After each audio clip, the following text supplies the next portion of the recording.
Hello সবাইকে, ঘুরিয়ে ঘুরায়ের নতুন আরেকটি পর্বে আপনাদের সবাইকে স্বাগতম। আজকে আমার চ্যানেলের 1 বছর পূর্ণ হয়েছে। আমি সাধারণত ট্রাভেল ব্লগ করে থাকি, কিন্তু হাঙ্গরিতে আসার পর আমার চ্যানেলের অনেকেই জিজ্ঞেস করেছেন হাঙ্গরির পেচ ইউনিভার্সিটি সহ বুদাপেস্টের বিভিন্ন ইউনিভার্সিটির কী কী সুবিধা অসুবিধা রয়েছে তা নিয়ে বিস্তারিত জানাতে। আজকের এই ছোট ভিডিওতে আমি চেষ্টা করব আপনাদেরকে হাঙ্গরির বিভিন্ন শহরের পড়াশোনার পাশাপাশি কী ধরনের সুযোগ সুবিধা রয়েছে তা নিয়ে একটি ধারণা দেওয়ার। তথ্যগুলি পেতে হলে চ্যানেলটি সাবস্ক্রাইব করে সম্পূর্ণ ভিডিওটি দেখুন। আর কিছুদিন পরেই শুরু হচ্ছে উইন্টার সেমিস্টার, যার ক্লাস শুরু হবে অক্টোবর থেকে। বাংলাদেশের অনেকেই এই সময় হয়তো স্টাডি ভিসা পারমিট পেয়েও গিয়েছেন, আসার প্ল্যান করেছেন হাঙ্গরিতে। হাঙ্গরি সাধারণত বড় শহরগুলির মধ্যে সবচেয়ে বড় যে শহরটি রয়েছে সেটি হচ্ছে হাঙ্গরির রাজধানী বুদাপেস্ট, যাকে হাঙ্গরির প্রাণকেন্দ্র বলা হয়।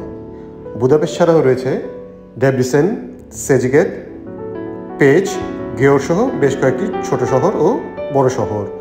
তার মধ্যে বাংলাদেশিদের জন্য সবচেয়ে বেশি ভিসা প্রোভাইড করছে বর্তমানে হাঙ্গরি ইউনিভার্সিটি অফ পেচের জন্য। ইউনিভার্সিটি অফ পেচ সহ ডেব্রিসেন, সেজিগেট এবং গেওরের যে ইউনিভার্সিটিগুলি বাংলাদেশিদের জন্য ভিসা দিচ্ছে তা নিয়ে বিস্তর আলোচনা করব এক একটি পর্বে।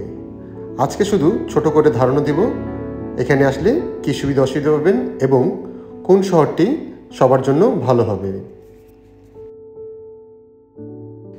দেখুন, সত্যি কথা বলতে হাঙ্গরির পেচ সহ গেও, ডেব্রিসেন, সেজিগেট যে শহরগুলি রয়েছে তা বুদাপেস্টের তুলনায় সত্যিই খুব ছোট।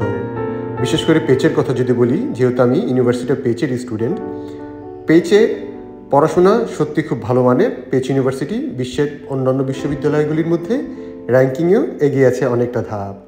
কিন্তু পেচ সহ অন্যান্য শহরগুলি ছোট হওয়াতে এখানে পড়াশোনার পাশাপাশি চাকরি করার সুবিধা খুবই কম, কারণ এই জায়গাগুলিতে কর্মসংস্থান সহ আধুনিক যে সেবা রয়েছে ইউরোপের তার নাই বললেই চলে।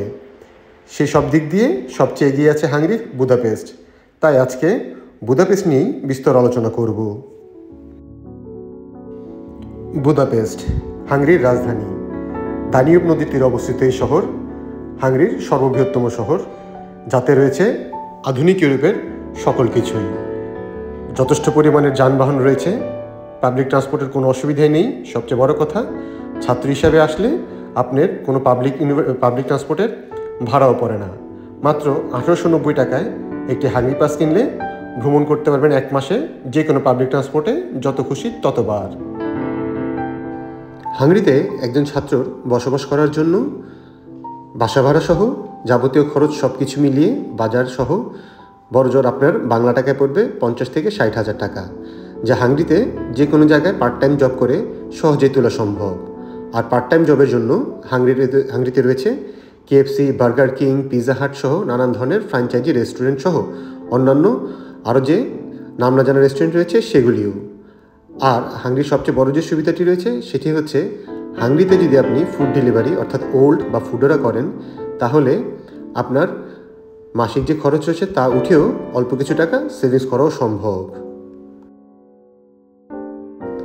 যেহেতু বুদাপেস্ট রাজধানী এবং ইউরোপের সকল সুবিধাই এখানে বলবৎ রয়েছে, সুতরাং হাঙ্গরির অন্যান্য শহরের তুলনায় বুদাপেস্টের জীবনযাত্রার খরচ একটু বেশি। তবে আয় করার সুযোগ রয়েছে অন্যান্য শহরের তুলনায় অনেক বেশি। তবে কেউ যদি হাঙ্গরিতে এসে জীবনযাত্রার খরচ তোলার সাথে সাথে টিউশন ফিস তোলার চিন্তাভাবনা করেন, তাহলে একটু ভালোভাবে জেনে শুনে আসবেন। অসম্ভব না হলেও হাঙ্গরিতে থেকে খাওয়া দাওয়া করে তারপর টিউশন ফি তোলা অসম্ভব না হলেও খুবই দুর্লভ। যারা অনেক বেশি পরিশ্রমী তারা হাঙ্গরিতে এসে অবশ্যই সিগনেচার মার্ক রেখে যেতে পারবেন, কারণ হাঙ্গরিতে অনেকেই আছেন যারা শুধুমাত্র ওল্ড বা ফুডোরা করেও মাসে বাংলা টাকায় 1.5 থেকে 2 লাখ টাকা সহজেই উপার্জন করে থাকে। হাঙ্গরির উপার্জনের পিছনে সবচেয়ে বড় যে ব্যারিয়ারটি রয়েছে তা হচ্ছে হাঙ্গরির ট্যাক্স ব্যবস্থা। এখানে একটা সময় ছিল ছাত্রদের জন্য আয়করের কোনো ঝামেলা ছিল না, কিন্তু এখন আপনার ইনকামের উপর 25% ট্যাক্স সহ আরও 5%-এর বিভিন্ন সার্ভিস চার্জ অ্যাড করাতে টোটাল ইনকামের 30% চলে যায় হাঙ্গেরিয়ান গভর্নমেন্টের কাছে, যা ছাত্রদের জন্য সত্যি একটি দুরূহ বিষয় হয়ে উঠেছে। অনেকের জন্য হাঙ্গেরি এখন ইউরোপে ঢোকার গেটওয়ে হয়ে উঠেছে, কারণ হাঙ্গেরির ভিসা পেলেই আপনি ঘুরতে পারবেন 29টি সেনজেন দেশের যে কোনোটিতে, ঢুকতে পারবেন বিনা বাধায়, থাকতে পারবেন 90 দিনের মতো বৈধ হয়ে, তবে কাজ করার সুযোগ পাবেন না অন্য কোনো দেশে।